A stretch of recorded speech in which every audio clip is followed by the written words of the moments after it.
Hello friends, आज हम शुरू करेंगे chapter number first relation and function part 9।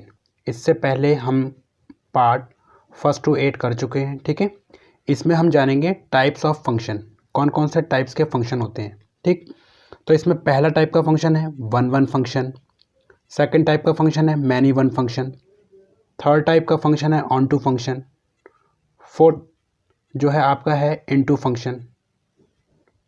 ठीक, तो इसमें सबसे पहले हम वन वन फंक्शन के बारे में डिस्कस करेंगे। ठीक, यहाँ पर है वन वन फंक्शन। अब देखिए, वन वन फंक्शन को हम इंजेक्शन या फिर इंजेक्टिव के नाम से भी जानते हैं। ठीक, या इसको इस तरीके से भी रिप्रेजेंट करते हैं, वन टू वन या फिर वन टू वन। यहाँ पर ये वन टू वन फंक्शन कहलाता है शॉर्ट में। ठीक, यहाँ पर एक जो है फंक्शन डिफाइन किया हुआ है, function such that A to B. अब यहाँ पर एक डिफाइन भी दी हुई है छोटी सी, if different element of A have different image in B. अब देखिए, यहाँ पर मैं अगर एग्जांपल के साथ समझाने की कोशिश करूँ, यहाँ पर मेरा ए है जिसको मैं यहाँ पर डोमेन कह सकता हूँ। ठीक, ये मेरे पास ए है जिसको मैंने क्या कहा है यहाँ पर डोमेन, और दूसरा क्या है मेरे पास बी है जिसको मैंने क्या कहा है रेंज। ठीक, अब यहाँ पर कुछ एलिमेंट हैं 1 2 एंड देन 3। यहाँ पर कुछ एलिमेंट हैं ए बी एंड सी। यहाँ पर 1 की इमेज क्या है ए है, 2 की इमेज क्या है यहाँ पर बी है, 3 की इमेज क्या है यहाँ पर सी है। यानी यहाँ पर क्या है रेंज, यानी यहाँ पर है कि हर एक एलिमेंट की इमेज इसके अंदर होगी। ठीक है, और इस एलिमेंट की इमेज इसके अंदर होगी, यानी सिंगल। ठीक, कहने का मतलब यहाँ पर इस तरीके से समझ लीजिए जैसे F X equal to X plus 2 है। अब यहाँ पर क्या है मेरे पास एक्स है, यानी जिसको मैं ए बोल रहा हूँ। यहाँ पर क्या है मेरे पास वाई है जिसको मैं एफ एक्स बोल रहा हूँ। यहाँ पर अगर मैं 1 डालता हूँ तो यहाँ पर क्या आएगा 3। यहाँ पर अगर मैं 2 डालता हूँ तो यहाँ पर क्या आएगा 4। यहाँ पर अगर मैं 3 डालता हूँ तो यहाँ पर क्या आएगा 5। यानी इस फंक्शन के अकॉर्डिंग जो है रोटेट हो रहा है। तो यहाँ पर 1 की इमेज क्या है 3 है, 2 की इमेज क्या है 4 है, 3 की इमेज क्या है 5 है। यानी हर एक की इमेज इसके अंदर है, लेकिन एक ही इमेज होनी चाहिए और सिंगल एलिमेंट मैप होना चाहिए। अब कहने का मतलब क्या है कि ऐसा नहीं होना चाहिए कि अब जैसे मैं कह देता हूँ आपको, जैसे ए और बी है और यहाँ पर 1 2 और यहाँ 3 और ये 4 और ये 5। यहाँ पर 1 की इमेज 2 भी है और 1 की इमेज 4 भी है, यानी 2 एलिमेंट की एक इमेज नहीं हो सकती। या फिर आप ये भी कह सकते हो, जैसे मान लीजिए ए और बी, एक सेट मेरे पास ये है, एक सेट मेरे पास ये है, जिसमें 1 2 3 4 5 6 7 इस तरीके से कह सकते हो। जैसे 1 की इमेज 4 भी है और 4 की इमेज 2 भी है, ये नहीं होगा पॉसिबल। ठीक है, केवल और केवल यहाँ पर एक ही सिंगल एलिमेंट ही जो होगा यहाँ पर शो होगा। ठीक है, यानी एक की ही एलिमेंट की इमेज यहाँ पर बनेगी। या फिर ऐसे भी कह सकते हो कि यहाँ पर कुछ एलिमेंट छूट जाए, जैसे मैं कहता हूँ यहाँ पर 1 2 3 एंड 4। यहाँ पर क्या है ए बी सी डी ई। यहाँ पर एक की 1 की इमेज ए है, 2 की इमेज बी है, 3 की इमेज सी है, 4 की इमेज डी है। ठीक है, एक एलिमेंट यहाँ पर छूट गया, लेकिन इससे कोई फ़र्क नहीं पड़ता क्योंकि यहाँ पर फुलफ़िल हो गया ये वाला सेट। ठीक है, ए जो है फुलफ़िल हो गया, यानी इसकी हर एक इमेज बन गई। ठीक है, इससे कोई मतलब नहीं है, यानी एक एलिमेंट छूट गया तब भी, यानी ये और ये दोनों ही आपके वन वन फंक्शन कहलाएंगे, जिसको हम इंजेक्शन भी बोल सकते हैं। ठीक, उसके बाद हम करेंगे मैनी वन फंक्शन। अब देखिए, मैनी वन फंक्शन को मैंने पहले से ही ऑलरेडी डिफाइन कर रखा है। मैनी वन फंक्शन क्या है, if 2 or more element of a set A have same image of B. कहने का मतलब क्या है यहाँ पर, अब जैसे मान लीजिए एक सेट ए है, एक सेट बी है, यहाँ पर 1 2 3 4 और यहाँ पर ए बी सी। अब यहाँ पर 1 की इमेज भी ए है, 2 की इमेज भी ए है और 3 की इमेज बी है और 4 की इमेज सी है। यहाँ पर ए की प्री इमेज यहाँ पर 2 हो गई।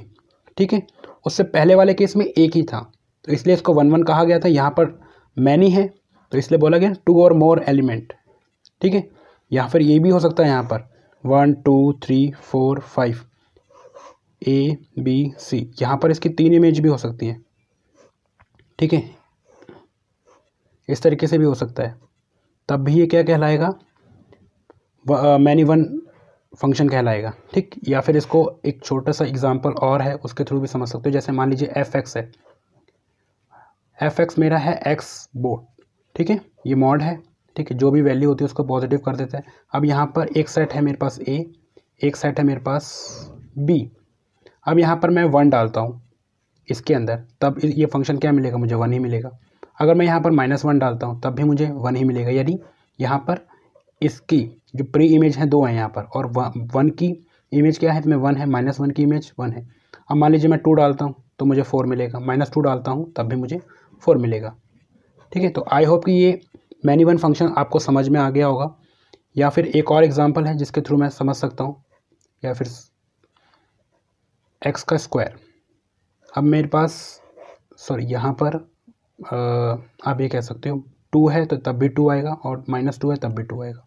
यहाँ सॉरी 4 लिया था मैंने, ये इस केस में होगा आपका 1 होगा तब भी 1, -1 होगा तब भी 1, यानी 1 का स्क्वायर भी 1 होता है, -1 का स्क्वायर भी 1 होता है। और यहाँ पर 2 है तब भी 4, -2 है तब भी 4, यानी यहाँ पर स्क्वायर होगा, ठीक। तो आई होप कि ये मैनी वन फंक्शन आपको समझ में आ गया होगा। अच्छा, यहाँ पर ये भी हो सकता है कि कुछ एलिमेंट छूट जाए यहाँ पर। जैसे मान लीजिए यहाँ पर 4 है, 4 तो इसमें नहीं है, लेकिन यहाँ पर सारे एलिमेंट प्लॉट हो गए ना, यानी यहाँ पर कुछ नहीं बचा, ठीक। तब भी इसको 1 फंक्शन कहेंगे। क्लियर? अच्छा, अब बात करते हैं थर्ड, जिसको हम कहते हैं ऑन टू फंक्शन, जिसको हम सरजेक्शन के नाम से भी जानते हैं। याद रखिएगा, ऑन टू फंक्शन को सरजेक्शन बोलते हैं, और इससे फर्स्ट वाला जो फंक्शन था आपका 1 उसको इंजेक्शन बोलते हैं, ठीक है। 1 फंक्शन को इंजेक्शन और ऑन टू फंक्शन को सरजेक्शन। अब देखिए यहाँ पर क्या है, f यानी फंक्शन है such that a to b if every element of v f image of same element of a। और यहाँ पर एक कुछ दे रखा है मैंने, यहाँ पर बोला गया है जो रेंज है वो कोडोमेन के इक्वल होनी चाहिए। अब देखिए यहाँ पर मैं आपको एक छोटा सा कॉन्सेप्ट पहले बता दूं ताकि आपको समझने में आसानी रहे। अब देखिए मेरे पास एक सेट है A, यहाँ पर जो एलिमेंट मेरे पास होंगे, इसको 1 2 3 देन 4, यहाँ पर जो एलिमेंट होंगे B, जैसे A B C D E, यहाँ पर मैंने एक्स्ट्रा लिए। अब देखिए ये जो एलिमेंट है मेरे पास, इसको मैं बोलता हूँ, यानी सेट A पे जो एलिमेंट हैं, सेट A पर जो एलिमेंट हैं कौन कौन से हैं, ये सारे हैं सेट A के एलिमेंट। तो ये जो एलिमेंट हैं आप इसको क्या कहोगे, डोमेन। क्या कहोगे, डोमेन, ठीक। जैसे यहाँ पर है डोमेन 1 2 3 एंड देन 4। अच्छा, यहाँ पर कुछ मान लीजिए एलिमेंट प्लॉट किए हैं मैंने, 1 से A कर दिया, 2 से B कर दिया, 3 से D कर दिया, C नहीं किया, 4 से E कर दिया, ठीक। अच्छा, B के जो सेट B है, ये जितने भी सारे एलिमेंट हैं इसको क्या कहेंगे हम, कोडोमेन। क्या कहेंगे, कोडोमेन। कोडोमेन क्या है, इसमें A है, B है, C है, D है, E है, ये क्या कहलाएगा आपका, कोडोमेन, ठीक है। और जो प्लॉट हो रखे हैं 1 से 2 से 3 से 4 से, वो मेरे क्या कहलाएंगे, रेंज, ठीक है। वो मेरे क्या कहलाएंगे, रेंज। अब जैसे A है, B है, C है, D है, सॉरी C नहीं है इसमें, A है, B है, D है और E है, ठीक। यहाँ पर एक एलिमेंट कम है, यहाँ पर एक एलिमेंट ज़्यादा है, C, ठीक है।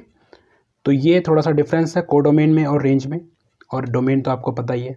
तो यहाँ पर क्या कहा गया है, ऑन टू फंक्शन क्या हो सकता है, उसकी सेम इमेज होगी A के अंदर, एंड देन रेंज और कोडोमेन उसमें इक्वल होंगे। अब कहने का मतलब क्या है, समझते हैं इसको एग्जांपल से। अब देखिए जैसे मेरे पास सेट A है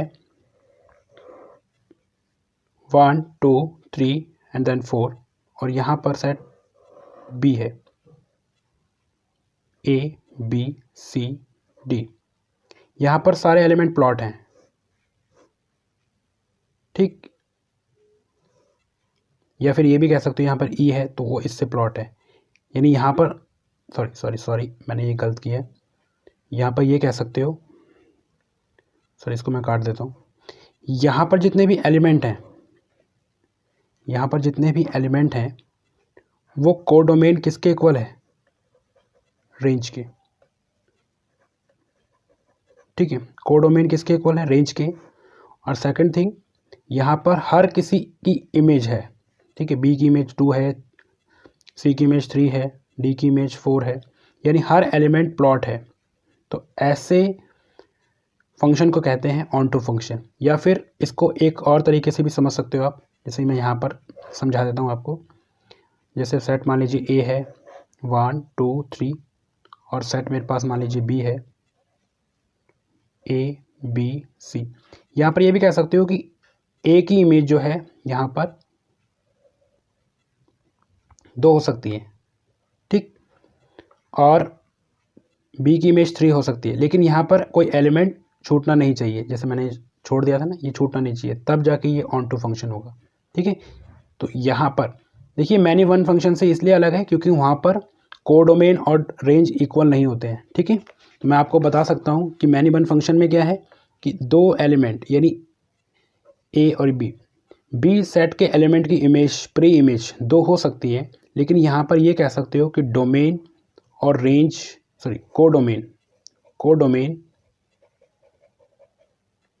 और रेंज इक्वल नहीं होगी, ठीक है, और हो भी सकती है, 2 कंडीशन है।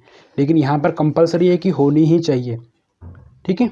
यहाँ पर कुछ एलिमेंट छूट सकते हैं, जैसे मान लीजिए 2 है वो छूट गया, ठीक है, जिसकी कोई प्री इमेज नहीं है यहाँ पर। लेकिन इस केस में क्या है, यहाँ पर छूटना नहीं चाहिए। क्यों? क्योंकि क्या कोडोमेन और रेंज एक होनी चाहिए यहाँ पर, ठीक है। यहाँ पर सिंगल एलिमेंट भी प्लॉट हो सकता है और यहाँ पर मैनी एलिमेंट भी प्लॉट हो सकते हैं।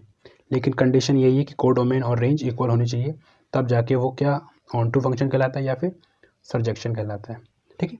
आई होप कि ये छोटा सा कॉन्सेप्ट मैंने समझाने की कोशिश की है। आगे देखते हैं हम इनटू फंक्शन। अब देखिए इनटू फंक्शन बहुत सिंपल है। जैसे मैं यहाँ पर if range A is a subset of B, कहने का मतलब क्या है, ए। अब जैसे मान लीजिए यहाँ पर 1 2 3 और B, A B C D और ये बी। यहाँ पर कोई एक एलिमेंट यानी एक से ज़्यादा एलिमेंट यहाँ छूट सकते हैं, यानी सेट बी के अंदर ज़रूरी नहीं है कि हर एलिमेंट की इमेज होगी उसमें, ठीक है। यहाँ पर खाली छूट सकते हैं। तो ऐसे फंक्शन को क्या बोलते हैं, इनटू फंक्शन बोलते हैं, ठीक है। लेकिन कंडीशन यही है कि ए के सारे एलिमेंट बी में होने चाहिए, ठीक है। A is a subset of B, बस यही है, रेंज में इन्होंने बताया है। अच्छा, एक और स्पेशल फंक्शन कहलाता है, स्पेशल, इसको कह सकते हैं स्पेशल फंक्शन, जिसको हम बाइजेक्शन बोलते हैं, ठीक है। अब देखिए इसका नाम ऐसा क्यों पड़ा है, इसका भी सुन लेते हैं। 1 function plus onto function, इन दोनों फंक्शन को जब मिलाते हैं आपस में तब वो बाइजेक्शन कहलाता है। आपको पता होना चाहिए 1 फंक्शन को इंजेक्शन बोलते हैं, ठीक है, और इसको ऑन टू फंक्शन को सरजेक्शन बोलते हैं। और ये कलेक्टिवली क्या कहलाता है, बाइजेक्शन कहलाता है, ठीक। अब देखिए बाइजेक्शन में कुछ नहीं है, मैंने आपको सिंपल बताया था कि बाइजेक्शन होने के लिए ये दोनों ही फंक्शन शो करेंगे, उसके दोनों फंक्शन होने चाहिए। और जैसे मान लीजिए ए है और ये बी है, ए सेट है और बी सेट है, इसके अंदर एलिमेंट है 1 2 3, इसके अंदर एलिमेंट है ए बी सी। तो एलिमेंट इसके अंदर प्लॉट करने चाहिए सारे, ठीक है। मैंने आपको ये भी बताया था कि अगर सिंगल एलिमेंट भी प्लॉट करता है तब भी वो ऑन टू फंक्शन कहलाता है, ठीक है।